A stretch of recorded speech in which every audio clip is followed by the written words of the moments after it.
대한매일신보 1909년 6월 21일 일본인에게 속아 조상 대대로 물려온 밭을 넘기다. 경기 모처 농부가 1인에게 돈을 빌리고 인장을 찍어주었더니 그것이 실은 전지 매매 문서라.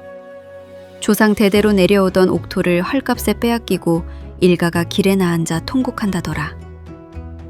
경기도의 한 농부가 일본인에게 돈을 빌리면서 담보 서류에 도장을 찍었다.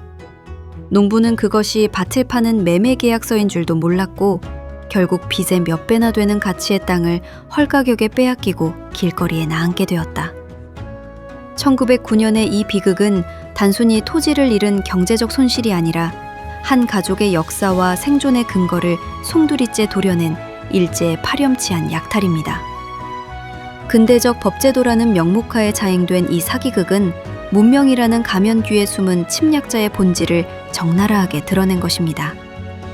무지한 농민의 눈물을 자양분 삼아 성장한 식민지 자본의 잔혹함이 그 행간마다 고통스럽게 박혀 있습니다. 제국주의의 그림자가 짙게 깔린 경술국지 전야, 한반도의 흙은 피보다 진한 눈물로 젖어 있었습니다. 총칼보다 무서운 것은 낯선 문자로 쓰인 계약서라는 종이 조각이었고 농민들의 순박함은 침략자들에게는 가장 달콤한 먹잇감이었습니다. 법이 도둑의 무기가 되고 인장이 약탈의 낙인이 되던 시절, 우리는 통곡하며 길거리로 쫓겨난 수많은 이들의 이름을 기억해야 합니다. 그러나 그 어둠 속에서도 자신의 뿌리를 지키기 위해 고독한 싸움을 이어갔던 지혜로운 영혼들이 있었음을 오늘 이 영상을 통해 다시금 조명해보고자 합니다. 매서운 칼바람이 불었던 그해 겨울, 마을은 유례없는 흉작으로 얼어붙어 있었습니다. 보릿고개를 견디지 못해 쓰러지는 소작농들이 안타까웠던 최영감은 춘궁기를 버틸 곡식이라도 나눠주기 위해 지인들을 찾아 급전을 부탁하였습니다. 최영감의 기름진 옥토를 호시탐탐 노리던 하토리는 이때를 놓치지 않았습니다.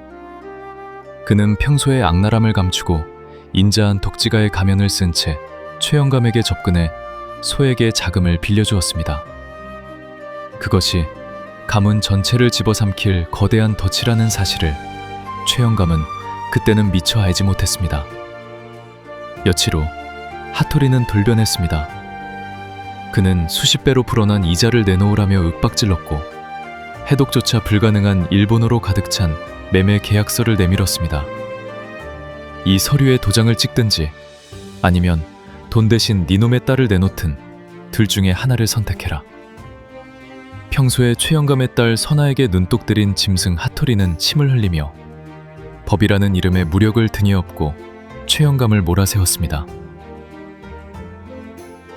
차마 딸을 엿보일 수 없었던 최영감이 소매에서 가문의 인장을 꺼내려던 찰나, 찻상을 들고 들어오던 딸 선아가 비명을 지르며 앞을 가로막았습니다. 아버지!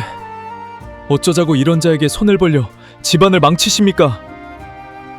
선아는 원망 섞인 통곡을 하며 최영감의 소매를 거칠게 낚아챘습니다. 하토리는 그 꼴사나운 부녀의 실랑이를 비웃으며 승리의 담배를 피워 불었습니다. 선아는 분에 못 이겨 몸을 떨며 아버지가 꺼내려던 인장을 빼앗듯 가로채 서류 위에 쾅 하고 찍어버렸습니다. 이제 됐지요. 어서 이 문서를 가지고 우리 눈앞에서 사라지세요. 선아는 먹물이 잔뜩 묻은 손으로 계약서를 거칠게 밀어냈고 하토리는 혹여나 마음이 변할까 서둘러 서류를 챙겨 기세등등하게 사라졌습니다. 최영감은 땅을 치며 통곡했고 마을 사람들은 뒤에서 최영감의 어리석음을 비웃었습니다. 수일 후 하토리는 순사들을 대동하고 최영감의 땅을 접수하기 위해 나타났습니다. 마을 사람들이 지켜보는 가운데 법정의 심판관 앞에 그 승리의 계약서가 펼쳐졌습니다. 하지만 서류를 읽어내려가던 심판관의 미간이 일그러졌습니다. 하토리 씨, 당신이 제출한 이 문서는 최영감의 땅을 사는 계약서가 아닙니다. 하토리가 코웃음을 치며 확인한 서류는 경악 그 자체였습니다. 그날 선아가 먹물 묻은 손으로 짚으며 비틀어버린 글자들 덕분에 그 문서는 하토리가 최영감에게 거액의 금전을 빌렸으며 이를 갚지 못할 시 하토리의 전 재산을 최영감에게 귀속한다는 엉뚱한 차용증으로 변해 있었던 것입니다. 더욱이 서류 끝에 찍힌 붉은 인장은 가문의 보물인 진품이 아니라 시장통에서 흔히 볼 수 있는 조악한 가짜 도장이었습니다. 하토리가 조롱 섞인 민중의 함성 속에 쫓겨난 뒤 선아는 비로소 아버지 앞에 무릎을 꿇고 품속에서 진짜 인장을 꺼내 보였습니다. 그날의 진실은 이러했습니다. 선아는 아버지가 인장을 꺼내려던 그 찰나 하토리의 시선을 분산시키기 위해 일부러 소란을 피우며 미리 준비한 가짜 인장을 아버지의 소매 속 인장과 바꿔치기 했던 것입니다. 또한 아버지를 타박하는 척하며 서류의 핵심 글자들을 먹물 묻은 손가락으로 교묘하게 가리고 뭉개어 문장의 주어와 목적어를 완전히 뒤바꾸어 놓았습니다. 탐욕에 눈이 멀어 승리감에 취해 있던 하토리는 자신이 들고 가는 것이 제 무덤을 파는 삽이라는 사실조차 몰랐던 것입니다. 이 사건은 무력보다 강한 지혜가 일구어낸 가장 통쾌한 승리로 마을 역사에 길이 남게 되었습니다.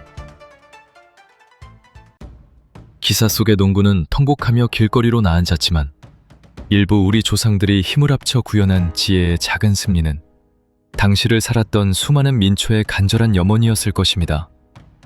역사는 때로 기록되지 않은 자들의 저항으로 인해 뒤바뀌기도 합니다. 비록 현실의 법과 제도가 그들을 배신했을지라도 땅을 지키려 했던 그 뜨거운 마음만은 오늘날 우리에게 소중한 가치로 전해지고 있습니다. 이 이야기가 단순히 과거의 회상이 아닌 오늘을 사는 우리에게 세상을 읽는 해연과 불의에 맞서는 용기를 전해주는 등불이 되기를 소망합니다. 끝으로 중년이 든 선아가 나라를 되찾기 위해 광복군이 되겠다며 길을 나서는 자식들에게 당부한 말을 전하며 영상 갈무리하겠습니다. 세상이 아무리 험하고 무법천지가 된다 해도 사람의 머리에는 지혜가 있고 가슴에는 정의가 살아있어야 한다.